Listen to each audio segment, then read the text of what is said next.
generation and why your generation has been betrayed by my generation. I think this is why people listen to our podcast because they don't get this anywhere else. They don't really get an older voice and a younger voice.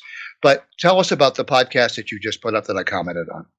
Well, first of all, I don't really see any comments, unfortunately. However, I will comment on my blog. It wasn't necessarily. I mean, I do hit on that theme of I'm very disgruntled that my generation is so ill prepared for life and the future. And I really am. I am upset at certain individuals in previous generations for not stepping up and showing my generation the way.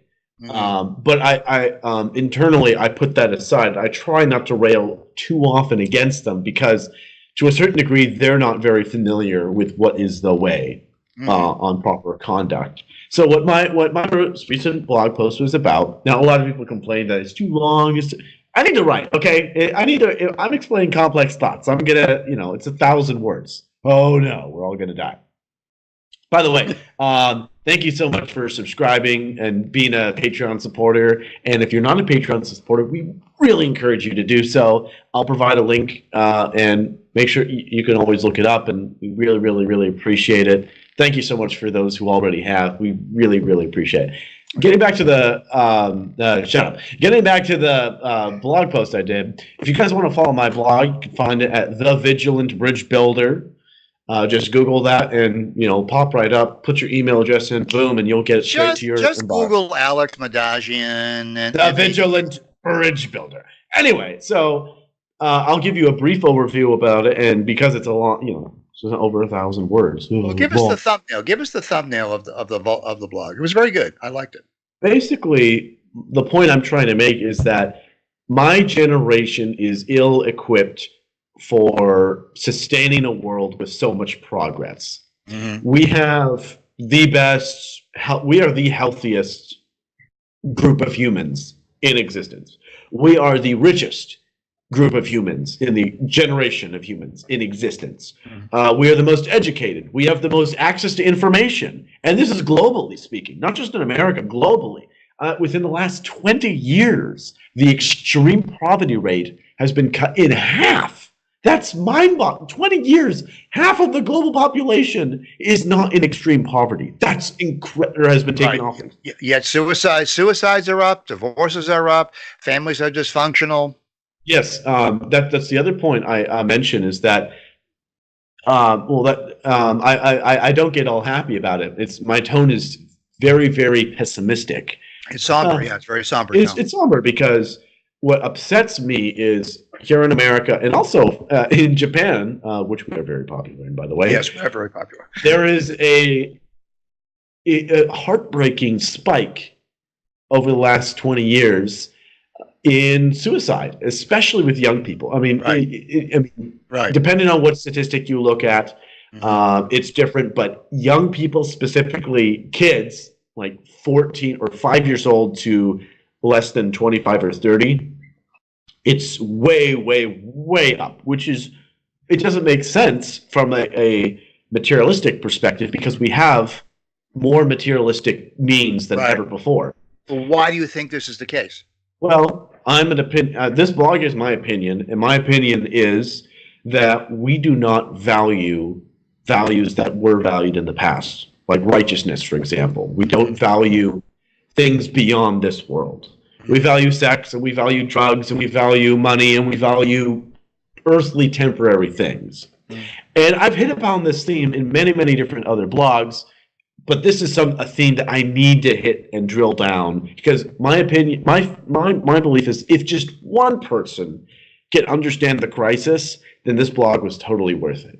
Yeah, well, let me since my comment on your blog has not yet populated back to you. Let me just give you a recapitulation from my brain, which is still active even though I'm having a cocktail. What I said is thank you for reminding us that your generation has been the forgotten generation, and as far as passing on the wisdom's compass that we enjoyed when we were your age. And by wisdom's compass, what I mean is that all of us grew up with transcendental ideas of reality, truth, goodness, and beauty. This is a strange world for us. This is a very strange world for us, where we now look at you and your generation, and we see that you have lost this, and we now realize that we are responsible for that. We did not pass on the compass. Not only have we lost the compass to wisdom, but we have destroyed it. We have told you that no such compass even exists. Mm-hmm. That is the greatest evil of my generation.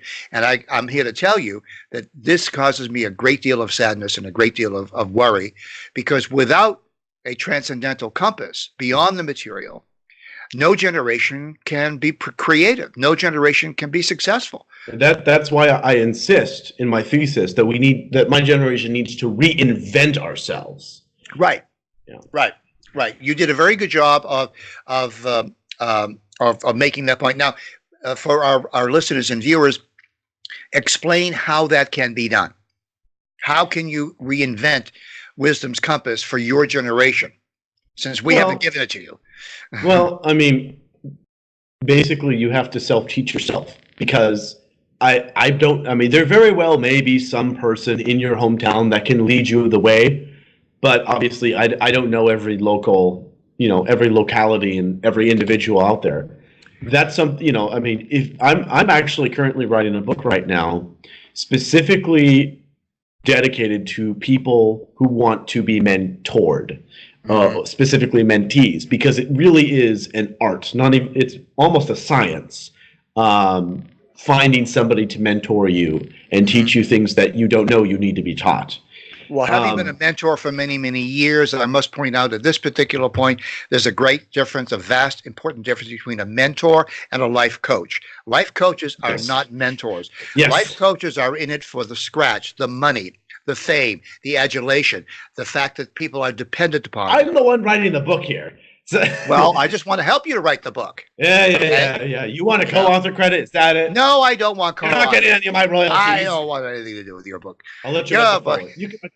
I'll review your book and give it a terrible review. How's that? Well, I'll read your book and give you a terrible review. You already did read my book, and you don't even quote it anymore. Oh, that's true. Yeah, I did read your book.